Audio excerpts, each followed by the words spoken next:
Hi, good morning, everyone. Welcome to the Society 3 BlueCallom Knowledge Transfer webinar. It's number 4 already, and our topic today is Innovation Dream Team. My name is Marita Schulze, co-founder of the Society 3 group and chair of the World Innovations Forum Foundation. Great and a big pleasure having you all with us today from all continents like Africa, Asia, Australia, Europe. And it's also nice to see so many familiar names. Before we start, please allow me to share a few housekeeping. There is no need to do screenshots. We will record the webinar, make it available in the next days on the Society 3 BlueCallom webpage. Please share with us all your questions during the presentation. Just type them into the question box in the GoToWebinar control panel, and we will do our very best to answer them at the end of the webinar or follow up with you directly. Okay, so let me now hand over to Axel Schulze, founder and CEO of Society 3 Group AG, and chairman also of the World Innovations Forum Foundation. Axel started and successfully exited 4 companies, the biggest reaching 5 billion in revenue, the second close to 1 billion, and he's also a published author and patent holder. In 2015, listed in the Global 100 Most Influential Startup Accelerators, 2008, Axel won the San Francisco Entrepreneur Award, and in 2006, he chaired the SAES Channel Committee at the SIA in the US, and also as an early advisor in 2003 of LinkedIn. He supported LinkedIn with some advice from his side. We lived the majority of our business life in Silicon Valley. And for the past years, Axel is on a quest to find out how the brain is creating and processing ideas and how some of those ideas could become disruptive to an entire industry segment. But without further ado, Axel, please take over. Our Dream Team Assembly. And we purposely use the term Dream Team because when it comes to innovation, you need a dream team. It's not just somebody who would just, yeah, you can do that, you're young and so forth, which is a great advantage, of course, but you need a very special team that actually can innovate. And with that, I just want to give you, because there's some of you are here for the first time, a very first short 60 seconds, who we are and what we do. So as an organization, BlueCallom is a ideation and innovation management software solution company. So we build software, as you can see on the right-hand side. We build it not in classical UI, but on a canvas-based structure. So we don't have these columns and fields and so the whole generic UI anymore. Also, as you can see, the dashboard looks different than in most applications, even though that's not unique. That's just sort of latest design. We're actually coming from the enterprise software as a service background. We started one of the first SaaS companies in 2001. Actually, we started in 1999. So software as a service is absolutely no news to us. And we have built unique structures on top of that concept. We also helped probably hundreds of startups get innovative. And all we do is building tools to help innovators innovate. So the BlueCallom neuroideation model or method is at the core of what we're doing. And like Marita said, we were on a quest to find out how and where ideas are actually coming from. With that, we grew this application based on needs because we get ideas plentiful. And in the past, we selected 1 out of 50 or so. And today, we're using 500 out of possibly 5,000. We do this by using very unique methodologies and also very unique technique in the software itself. We help people start with a half-day intro to a 6-week corporate training, and we're helping people understand what we're actually doing with something called BlueCallom Experience. The first one will be running September 21, goes for 6 weeks, and you will experience the whole new concept of innovation, because everything we're doing is, relatively speaking, new. Once you know where ideas are coming from, everything else changes.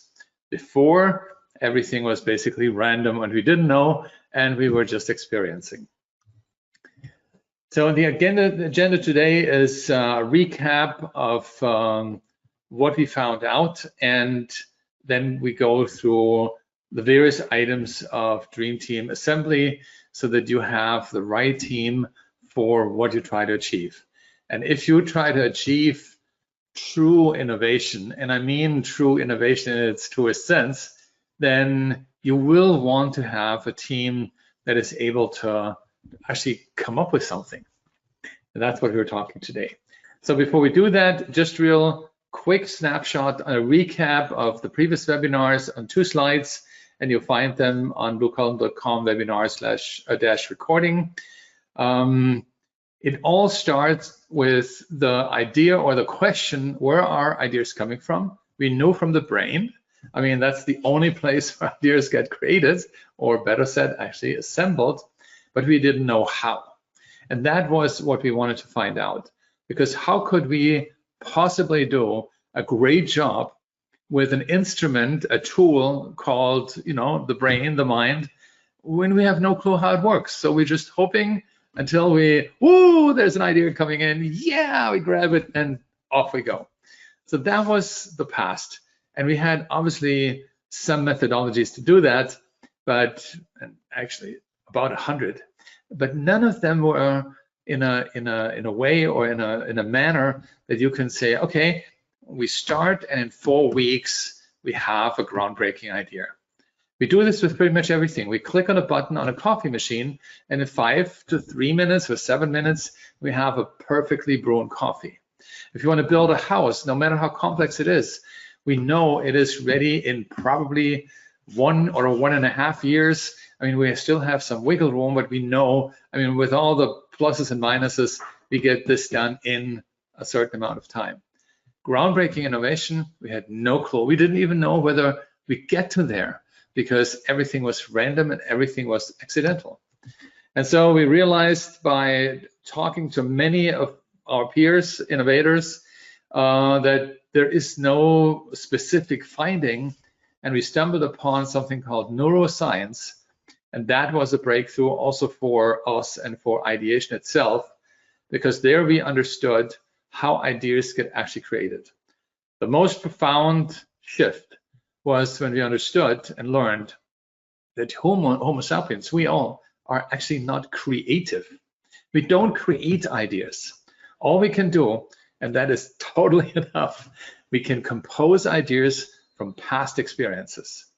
So everything we had experienced in our past is actually the source for composing a new idea. But that also means that every new idea is assembled basically or composed by bits and pieces of existing experiences. So nothing in the idea itself is new, the composition is new. And there is, when you saw the first, or if you haven't seen it, check out the very first episode of this series. It's fascinating to understand what actually happens when we know that. And out of that came a concept that we call BlueCallom neuroideation, where we understand how we stimulate the brain to certain actions, prevent certain other actions, to come up with ideas in a certain period of time. I mean, if anybody would have told me, 4 years ago that this will be happening, I would have said, no, I'm the first to say no, despite the fact that I was lucky enough to build a bunch of innovative companies. But I thought this is not possible, but it is. And so everything we're doing today is actually trying to find a team that understands these possibilities, that trains their own brain and their own environment to a certain degree without taking drugs and without doing anything special to it, in a way that after a certain period of time of working together and far beyond brainstorming, I can tell you that, that they create a groundbreaking innovation that seemed to be impossible today. So the dream team itself is a composition of very unique and different characters. And the concept of neuroideation method changed everything in what we do, but also the composition of the dream team. And that is where it typically starts. An innovation team today is mainly compiled of subject matter experts. You have scientists, or you have engineers, or physicists, or chemists, biologists. You have all these experts who are sitting together, coming up with something and trying to create a new product, a new service, a new organization type, a new functionality, and so forth.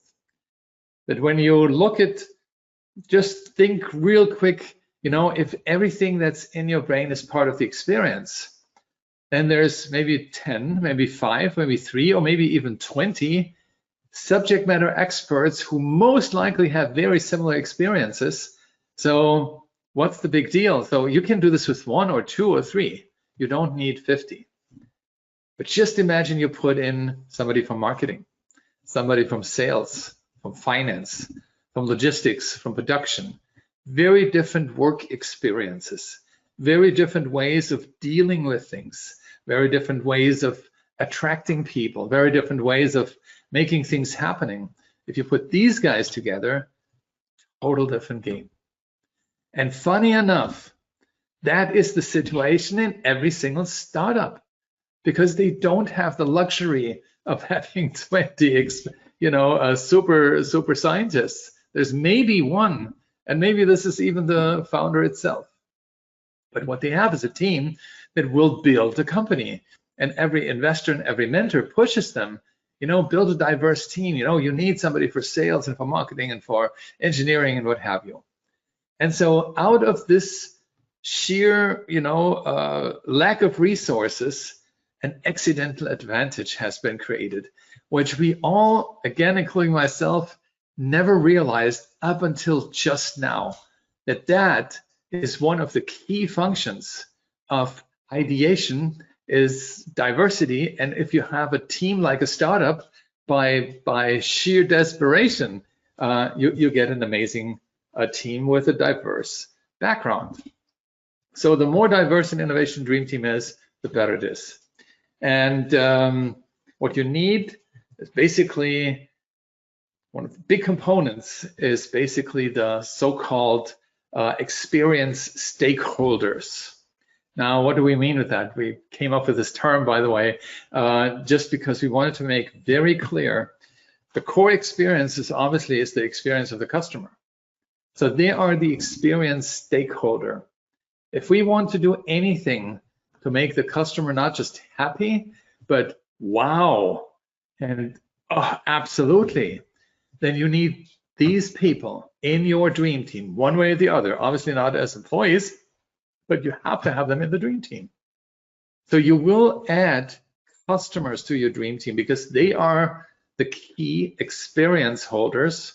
And again, everything what comes with an idea is based on past experiences. If we don't have the experience that we should have, so to speak, in order to build an amazing new design for our customers, well, then we're lacking of something.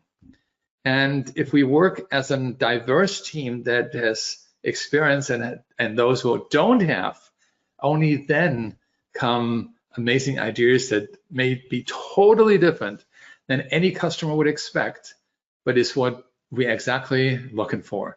Something that rocks the place and makes a total difference to the entire industry segment. And then we are really having a true innovation. And with that said, we can actually say goodbye to classic conventional R&D centers as innovation centers. Not saying goodbye to R&D because you still probably will do research, you still want to do development. But that is a specialty of those kind of people who do that. But that has nothing to do with innovation. they may come up with an idea, but as we all know, 90% of these ideas evaporate because it's not their constitution, I mean their physical constitution or their mental constitution, better said, to build a billion-dollar company out of one of these ideas. And those ideas may be great, but may not even apply for the market. So if we want to build a robust innovation dream team, then we realize the one place to look at is startups. And pretty much everybody understood that. And it's interesting how many enterprises around the world so focused on startups because they know they get this done, but they don't know how. But now we begin to understand why and how, and actually has nothing to do with startups. It has to do with their composition. But that has been so unclear and so non-obvious that nobody noticed. Nobody. I don't know anybody who noticed that that is the key. So it is also not the key, but one of the keys. If we go further in our concept, we said, okay, if we know, okay, we're looking for a diverse team, there still must be something we felt, and we were not sure, I have to say, if there's even anything we should look for. But we realized that there is some commonality amongst the super teams, and this is why, again, Dream Team, and those teams who were just coupled up together. And this is the similarity of key cognitive abilities. Now, this may sound, oh gosh, where do we go with this all? It's not a big deal, but when we see 19-year-olds coming up with amazing ideas who have zero business experience, or 23-year-olds after university, zero business experience. I was actually 19 when I started my first company, and it has absolutely, I had none of what I needed. Well, the company failed, the first one. And my dad told me, oh, go in a big company and learn how a company works. So I did that. And so the first company turned out to become a $5 billion, actually today, $37 billion company. But what's very clear, I think, to all of us that skills and experience in something is not the necessity to actually come up with something special. We will notice that most of the super successful companies have some people who have the experience that we were looking for. But it was also unclear because we didn't know where these ideas come from that we couldn't actually say we need this or that. So, but today we can say key cognitive abilities like curiosity, being curious, you want to know everything and everything. Fast responsiveness, go-getter, you know that term. Yep, get it. If we do this, and this, and this is very complex, blah, blah, blah, blah, blah, blah, blah. And the other said, then we do this and this and this, and we can do that. So this is a go-getter. And that is a cognitive ability. Fearless. Oh, should we really do that? Is there something happening? Do you think the boss is actually excited about this? Do you think these people like it? Do you think those people like it? Do you think it's really even happening? Do you think it's possible? Fearless is a great attitude. It's a great ability that we need and look for in dream teams. Creativity, or better said now, because we know we are not really creative, compositivity, is a fact that plays in our brain as a key driver for intelligence, is the ability to assemble a thought with many other thoughts. And a thought is actually captured in a tiny little micron or nano size capsule in our neural networks, the endpoint of our neurons. And what they do, they reach out to all the other neurons. By the way, there are 86 billion of it. And so to get these new pictures based on remote ideas, that is an ability that we look for. Special social connectedness, open, sharing. If somebody has everything close to their chest and, no, I'm not giving out this, I'm not giving out that, this comes later, and dealing with their theoretical values, is not a good idea, because we need to be fast and we need to think fast and we need to get all these ideas and inputs very fast to the table. The ability to communicate is a big one, because if somebody sits in a corner and just thinks in themselves, they live in their own bubble. But a innovation dream team needs to live in a bubble that is consistent of the entire team. I have an idea, Jung, spot. This is what I'm thinking about. Interesting. What do you think about that way? You know what? This drives me to another idea, this. And some people get nervous and say, you know, all these ideas. Can we focus on something? No. Sorry. No focus in this regard. It's actually good that the ideas flow, because they get deeper and deeper in your mind. And that's one reason why we call our method deep innovation design, because we need to get deep. Any disruptive idea ever is not sitting on the surface on your mind, but very deep. And it takes too long to explain this today, but we need to get to these deeply rooted ideas. And then there's a function or ability is highly determination. I mean, if you give up soon, because come on, this is now too complicated, we do this or that, we need to get to an end point. Done, you know, finish. 80-20 rule. You know, we've been far too far. I mean, we need to get ready by this and this date, so stop it. That's a bad idea. We need to have very determined people. Never give up. No, it's not perfect. We need to get there and there and there. We need to do that. And that is an ability that we're looking for in those teams. And last but not least, intelligent. Interestingly enough, all the items you see before lead actually to intelligence. So I'm always saying it's 7.5 abilities, because the sum of all the first 7 is, to a large degree at least, leading to intelligence. We need intelligent people. Somebody who is, you know, I don't know. Somebody need to figure that out. No, you figure it out because you're an intelligent person. So with the list of these functions or these abilities, we can actually move on and say, okay, how would this actually work? Because there is one thing and one fear, rightfully, is the so-called alpha effect, you know, alpha animals, ego, you know, I know this, I will run this, I want to be the leader, I want to be that, and so forth. We want to and need to deal with a situation where the leader and follower problem, so to speak, is more or less alleviated. And there was one beautiful sentence from Harry Truman, I think it was the third President of the United States, saying, it's amazing what you can accomplish if you don't care who gets the credit. And if you get a team who doesn't care about the credit, but the accomplishment, to be part of this, you know, what we achieved, which seemed to be completely impossible, that is when you have the right people. If there is just one guy or girl who wants to be the ego-driven, you know, it's me and I had this idea, and without me, you couldn't do anything, that would be a total disaster.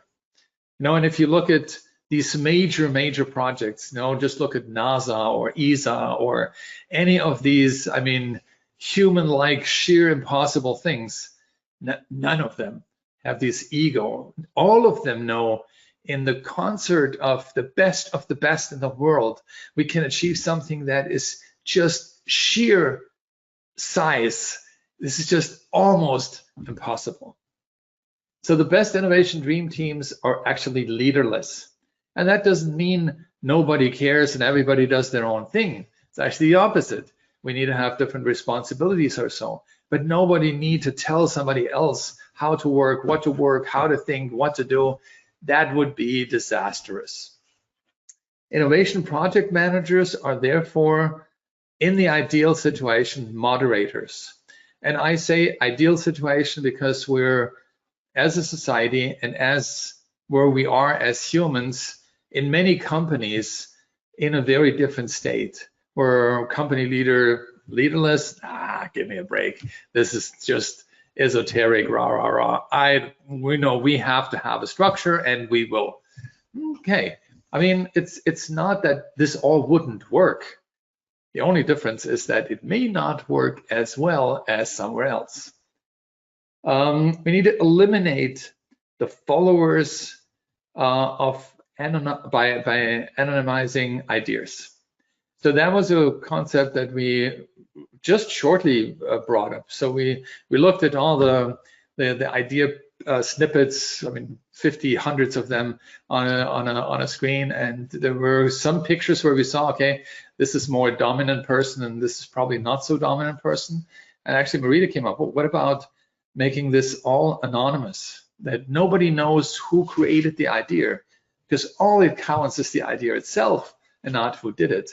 So we're working on this. We probably make it as an option, and we're actually curious ourselves how that will be resonating with clients and users. Then dominating bosses pose a threat. I mean, this is very clear. If you have your boss in the room and he is the one who decides whether you're the good guy or the bad guy, stay or go, all of that, that is theoretically a threat. However, it is only a threat if you are fearful. If you be self-confident as it can get, and you know what you can do, then you are intellectually in this process a peer to your boss. And if that is a rhythm or a culture that is created in this company, then it's actually totally okay. There should not be a problem. I mean, I remember when, before I run my first real company, which was my second company, I was in a large 87,000 employee company, and I knew my boss and my boss's boss and so on, but I was never fearful that they would fire me or that they would do something or I shouldn't say something because of them. It didn't occur to me. And, I mean, we all were driving, very cool stuff in this company. And so, when we look for a dominant boss and see, well, this is a problem, then the counter side is that we may have weak members. And so if we have dominant people in the team, we need to make sure that pretty much everybody is on the same level. Because dominance doesn't necessarily mean I want to dominate, but dominance means they are, qua their personal power, dominating.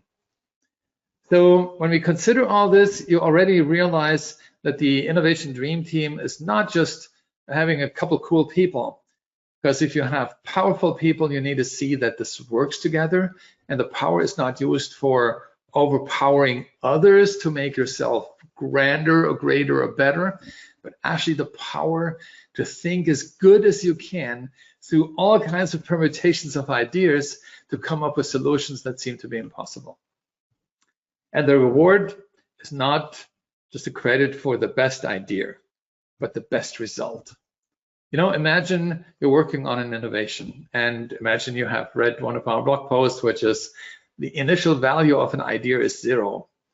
Then we know that the idea is, it's a good thing to have, and we need it, I mean, more than anything else. And the innovative idea is theoretically a crown jewel, but it sits somewhere. If this is not nurtured and developed and, it will be of no value.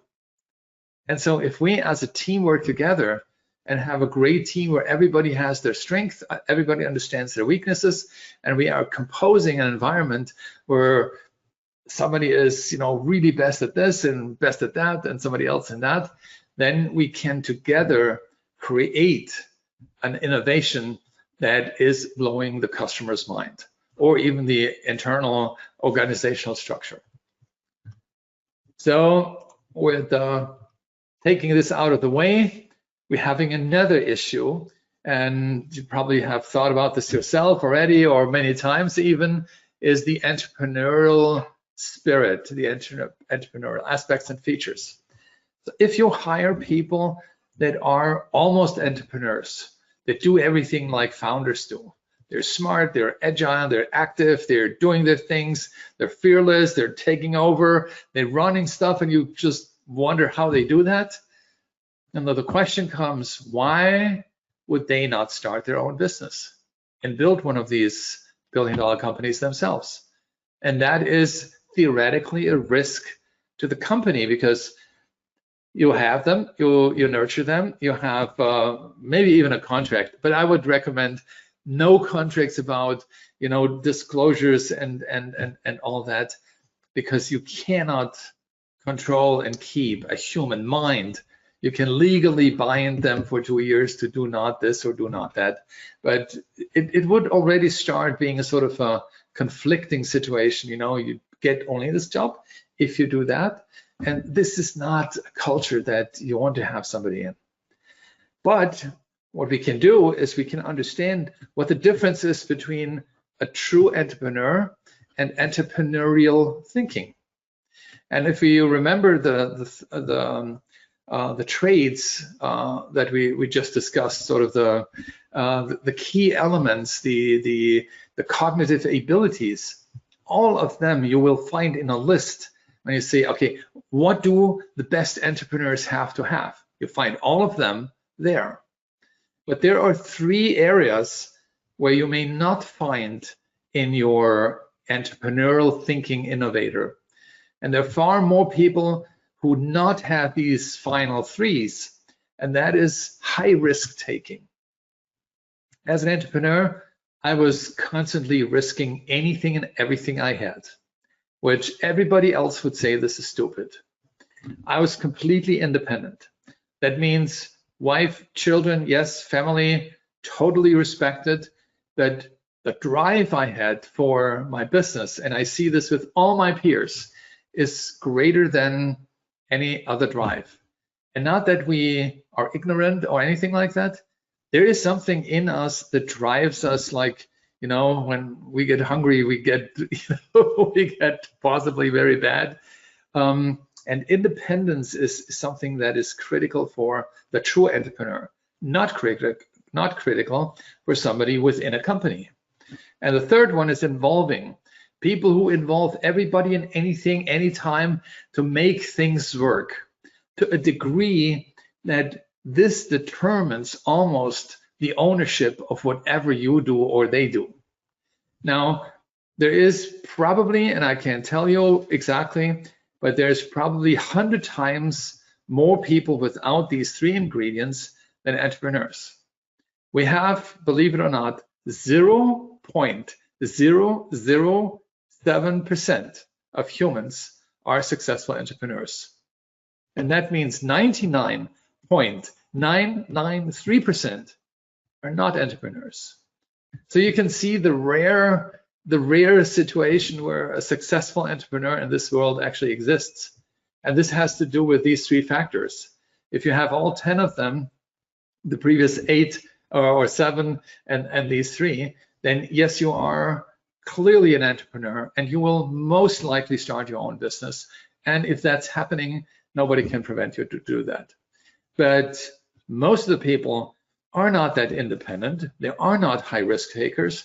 They would, once they have their home, they would not risk the entire home and everything else just for making this crappy company work. And also, they are usually not that involving to get everybody and anything into this, sucking into this concept. And when we look into hiring the dream team, that is actually something where it makes sense to watch out for, because you don't want to have somebody who starts their own business 6 months later. I mean, it would be good for them, but it wouldn't help you. And if you see somebody is that person, well, then where the risk is.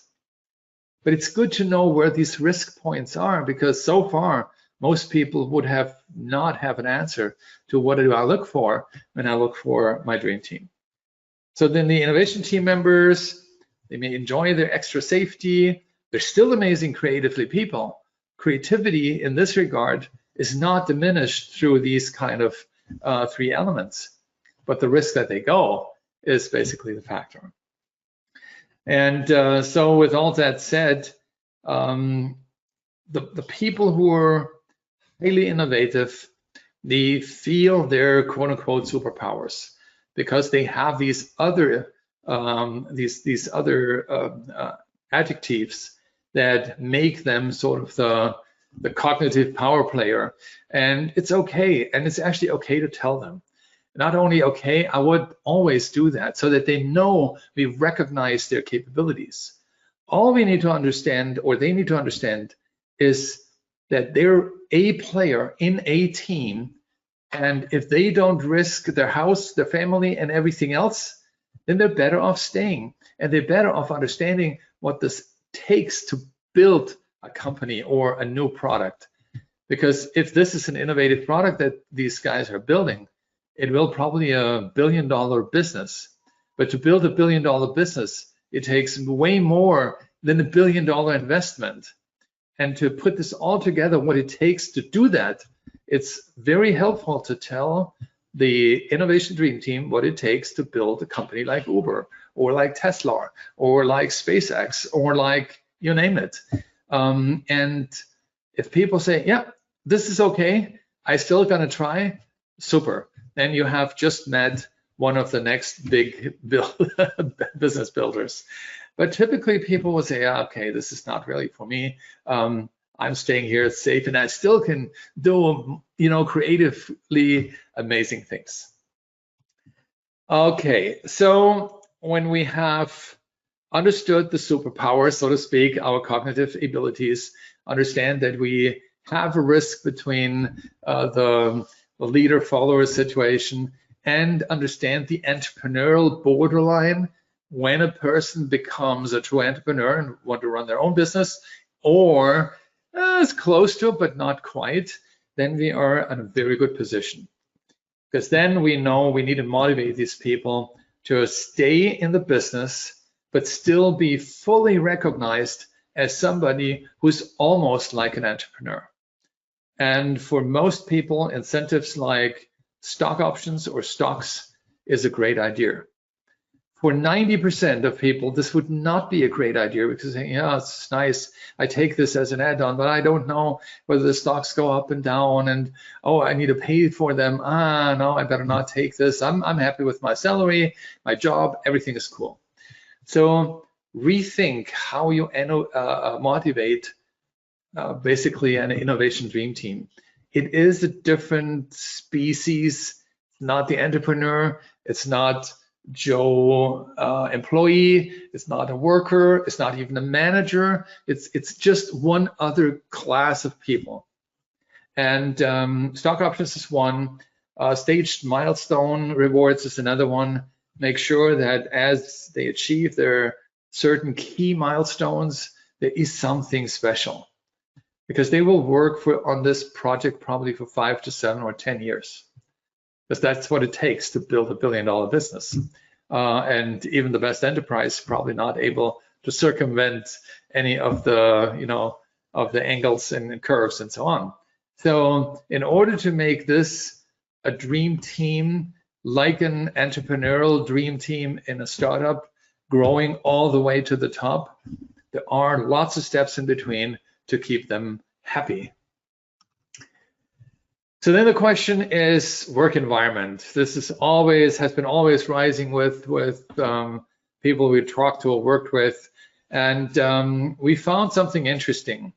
Initially, it was that, yeah, they should have actually sort of this super relaxed environment. It should look like a startup ecosystem, the wooden startup desks, and a game machine or football or ping pong or anything.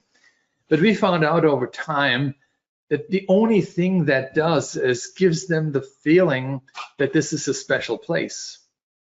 But we also found out by speaking with people who have grown up this way, what they really get sort of super frustrated is if the work environment continues to stay the same. Rules and regulations. You have to be there then and then. The office will be closed then and then. If there's lunchtime, there's lunchtime, and you can only go for lunch in this moment. You'll finish with your work by the end of the month. We need the report. This need to be signed. This need to be stamped. This need to be, and so forth. That is a total terrible situation, and people will most likely leave after 2 or 3 years, the very latest. And that would be disastrous, because then the product may become or may get a momentum, and then the people go.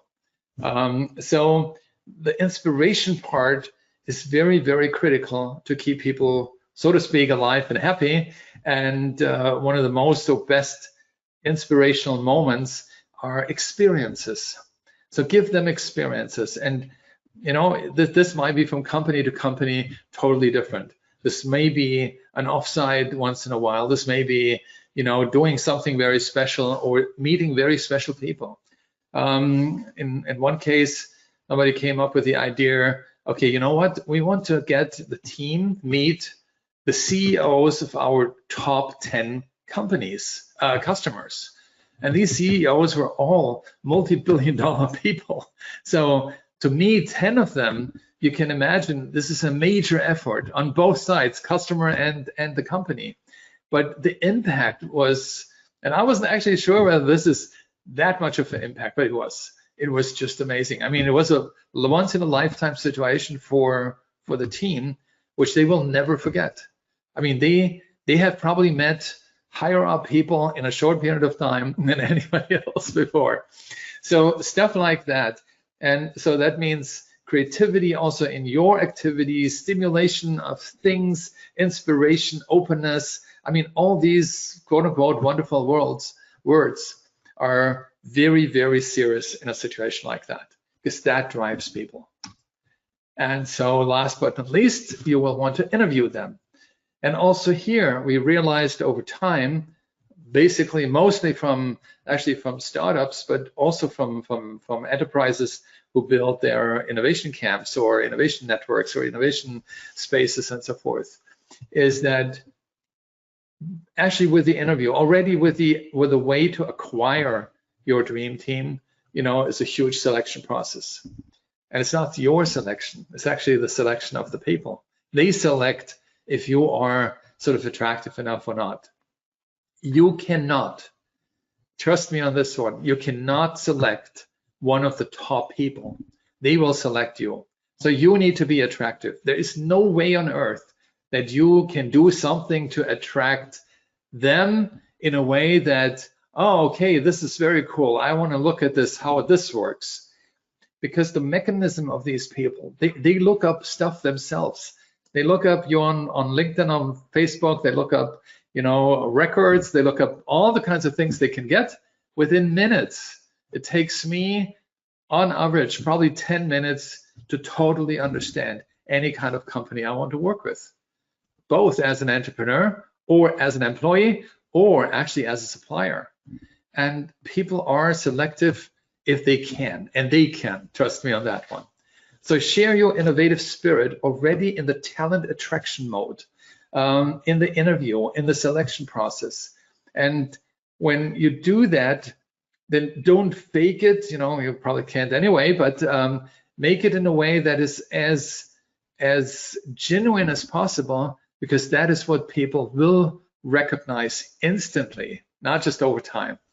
And so keep in mind that you're attracting the ultra small team that will actually build $1 billion business for your company.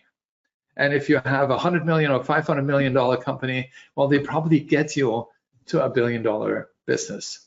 And these people cannot be hired for money. Never, ever.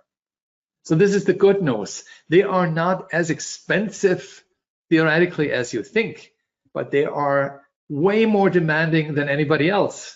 And the demand is not on the money side and only. The demand is on, can I, as somebody you want to hire, can I do my dream job? Can I actually build this amazing ideas that I have or may be able to create? And can I make it happen in this company? Is there a team? Is there an environment I'd love to work with? Is this something I can actually take some ownership? And ownership is and remains to be a key factor. And if the boss says, no, this is my company, ownership, that's too much. I mean, I remember that before I started Computer 2000, I was actually very close to sign a contract with somebody as an employee, but I said, I want to have 5% of the company. And this was a startup in a company. and there was no way to get even 1%. I thought, okay, I mean, I just had this quick thought. If I would be successful in this company, then I would be screwed if I don't get options or shares. If I'm not successful, then it doesn't matter anyway. So then I screwed up. But if I be successful and I see this option, then I start my own. And I did. And this was the company I just mentioned before. So the same thought is going through those kind of minds. And I was probably not that completely fearless person in the beginning, but I've grown into that. So they forced me basically to start my own company.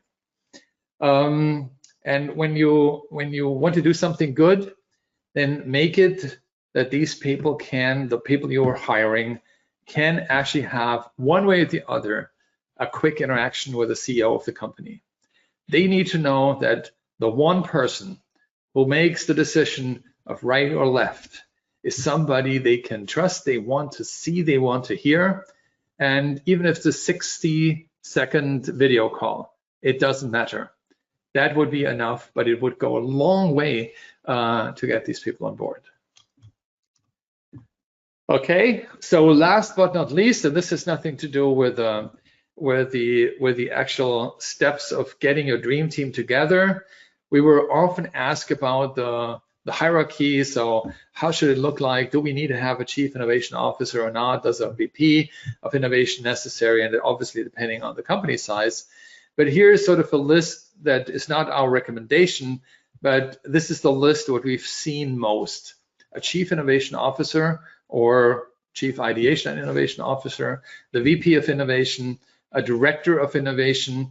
And this has to do with the size of the company, because in larger companies, we're seeing relatively quickly, there may be 20, 30, 50 innovation teams in different countries, in different departments with different tasks. One is for product A, the other for product B, yet somebody else is for organizational innovation, sort of the inner works of the company to innovate and basically modernize the company. Then there's possibly innovation segments where you say, okay, here we need to get to a disruptive business model. It's not necessarily a product innovation, but a business model innovation. And so with all these multiple innovators in multiple groups with multiple focus topics, you will build a structure that has sort of a hierarchy, even though, I mean, most of us don't like the term hierarchy, but that's what it is. And at the end of the day, the CEO need to consolidate all the information, need to approve all the money that flows into that. So it's probably still the best model to go. So the question is getting started. And there are a couple things I would like to share real quick. One is, obviously the empowerment. And I would like to just say, empowering is an often used word, but I would like you to consider empowering as literal as possible.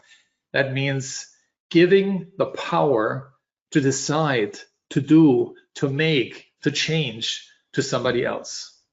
And your innovation dream team need to be empowered to innovate, because if they're having amazing ideas, they may not be instantly obvious. Obviously, part of our methodology is that if there is no crystal clear presentation within all the milestones of the innovation life cycle, they will not succeed, because there will be approvals in every step. And approval basically to, yeah, okay, we'll give another 1, 5, or 10 million into that project. And somebody who needs to make that decision needs to fully comprehend everything about this project. So there is a give and take, and it remains to be a give and take. But the starting point needs to be empowerment to do what needs to be done to get to an amazing result. So we have done a couple of warming up sessions, and those were corporate specific webinars. So if in your case, if you say, well, it would be actually cool to train or to at least inform our entire team. And we have done this a couple of times, and I can only tell you, it was an amazing results. In one case, we basically trained. No, we don't train. We had 600 managers from around the world in multiple sessions, and the difference was simply you find out, not even them, you find out who is interested in, yes, this is a great idea. Let's move forward. Let's innovate our internal organization. And if they realize that because of your initiative, this is something that the company wants, innovation, then, that free up extra miles in their brains, and they come and say, I want to be part of this. And so the selection process comes actually from them, and that's a good thing, because if you point and say, hey, Joe, you should, or Lisa, you should also, they may say yes, they may be saying no, but if it's not coming from the heart, it's not actually what you want to have. Then there is something which we do for the first time starting September 21. We call it BlueCallom Experience. And this is a 6-week program. It's sort of a hybrid. It's a little bit of a training. It's a little bit of coaching. It's a little bit of monitoring and moderating. It's a little bit of mentoring through the entire sort of innovation life cycle within 6 weeks. And we have done this in a shorter version, and we realized that's probably the best we can do. And it's funny, the outcome where we are today is almost like an accelerator for scale-up startups. I mean, startups who have been already successful and now want to go really, really big. And we believe this is a very good idea, because you experience the whole methodology, but also the technology inside your company with your team, and actually come up with a groundbreaking innovation within 6 weeks. And we have done this with, I think, probably 30 teams, and we always came up with something innovative that was truly innovative. I mean, not just improvement, taking something and making it an innovation. Those who want to get their hands dirty, on August 26th, we start our BlueCallom beta test. So this is where you can get your hands on the BlueCallom system. And we have an introductory webinar on August 26th, so that you can listen to, ideally, to both webinars if you're up to, so you get an idea what the experience program is, and you get an idea how to play with the product yourself. And there are people who just want to play with the product themselves, and others want to see how this actually really works for your company in the environment that we're basically providing. And last but not least from my side, I think the best would be explore BlueCallom together with us in a call. We know that the starting point is always, in situations like that, is always the toughest. And you probably you don't know who we are, and is this all solid? Well, I guess you can publicly figure out who we are. But it would be good to have a call saying, okay, where could we take this in your business? Where you say, okay, this is all interesting, but how would this work in my company? We're a company XYZ in this market, it's that size, team so-and-so, budget's always constrained, and this is always the case. But we still need to innovate. And then we could find out what the most burning needs are, where the threats come from. I mean, in terms of innovation, who could come in, and you possibly don't know, that we can even find out together.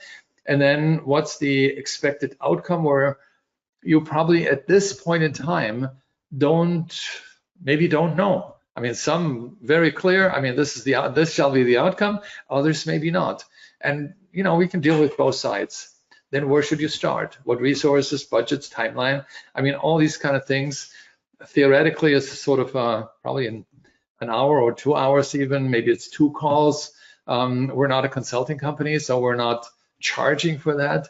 We want to make you happy and successful with what we have built, and obviously be proud of what we did. And that would be probably the best bet to start. And then we can find out where we can be most helpful. Yeah. And with that, I would say thank you so much for joining, and I give it back to Marita in case there are questions. Axel, can you hear me? I can. Because I think that something was wrong in the beginning. I was not heard by our audience. Again, sorry about that. Oh, okay. Okay, now we got some questions during your presentation.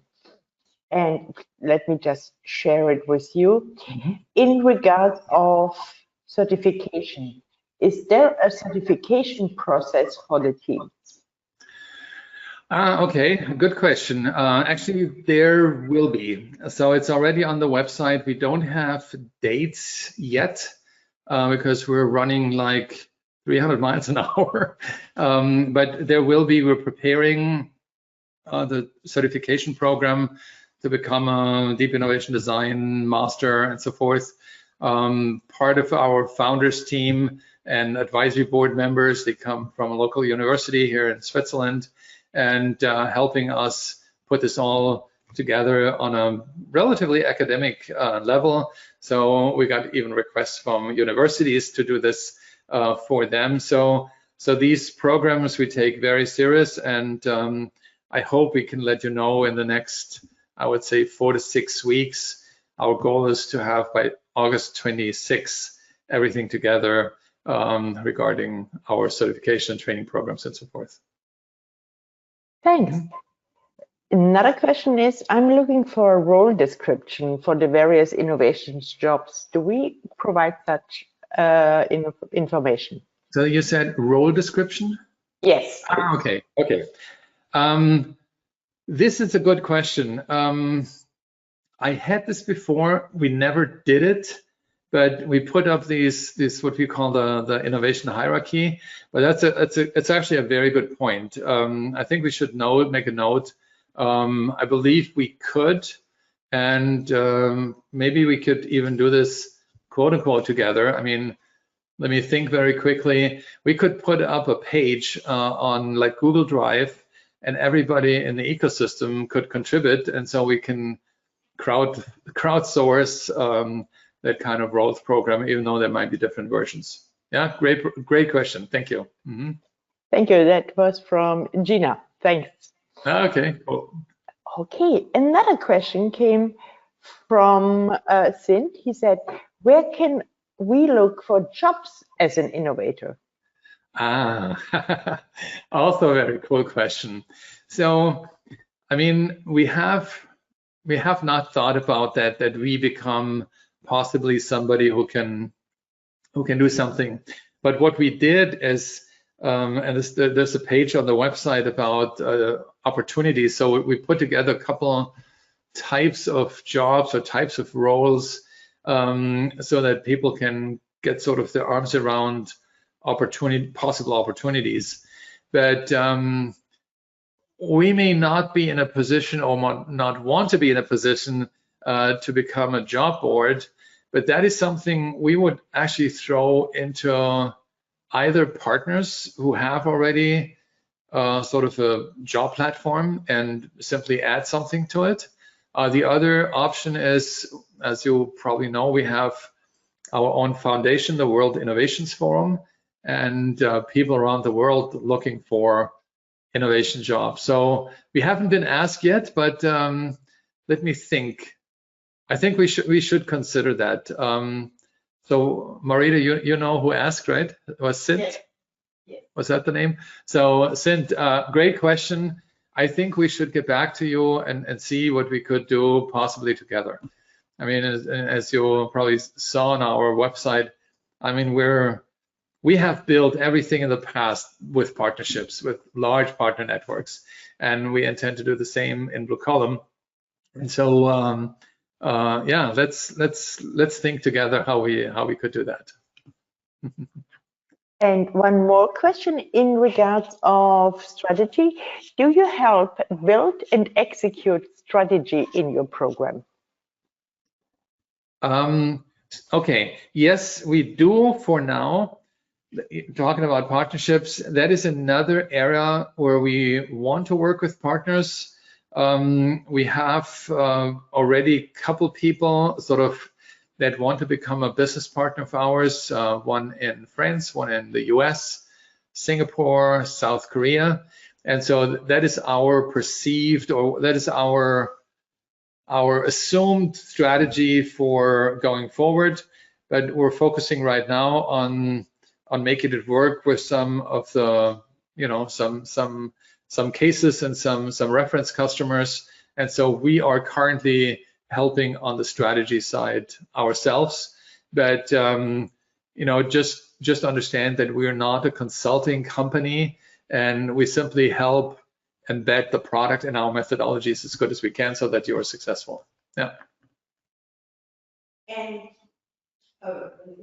And so now, and the very last question was, so how soon will the recording be on our website? I have to say, I have to talk with the team, and I'm sure there's an echo. Axel, you are mute. Okay. Thank you. So yeah, in regards of when will this recording be on our website? I think it will be latest on Saturday evening, which is your Saturday morning on the website. A very last question here is coming from Juliette. In your experience, what type of internal programs helps stimulate and bring to the forefront the qualities you have identified within the general corporate environment? Mm-hmm. Yeah, that is a cool question. I have to admit, we don't have any programs yet. What we're working on with the team is that we're working on the classical, quote unquote, classical methodology training. And but you're totally right. I mean, there are a couple things how people think in general, and this goes obviously beyond our focus or our scope. But when we think of innovation, now let me go a little bit wider. In our own thinking, innovation is not just the next product or a better organization. Innovation is also helping us humans to do something better. But whenever we innovate, and we innovated in the past, we actually killed something. It was either space, it was air, it was space for animals, it was all kinds of things. And there is a trade-off, and this is a natural trade-off. I mean, when elephants, roam wherever they are, after they're passed, after, many of their herds passed, I mean, that piece of earth looks very different. The same with wildebeests and so forth. If we have worms in our dirt, it looks different. So we do change things, but on the other side, we as humans have the capability of understanding of the impact of change. And so all these kind of attributes or aspects are are part of innovation. Now, we found out how it works, and we found out how a tool that can actually make it work and make it easy to work. But again, we're betting on a partner structure where we have people who not only implement or train or educate, but also guide customers in various ways. And if that is something you want to do or can do, that would be actually wonderful. Thank you. Giving the time, I have to say, I would like to thank everyone. Actually, can you mute yourself? We will learn that. Yeah, I like to thank everyone. It was a great pleasure being with you today. We all would love to stay also connected with you in our groups on LinkedIn. We are also on Twitter and on Facebook.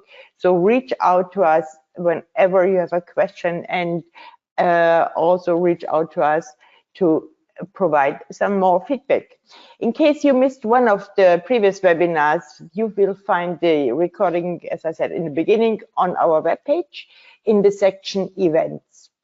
With that, on behalf of Society 3 BlueCallom and World Innovation Foundation, thank you very much for joining us today. Have a great rest of your day, and please all stay safe. Thank you so much. All right. Thanks, everybody. Bye-bye.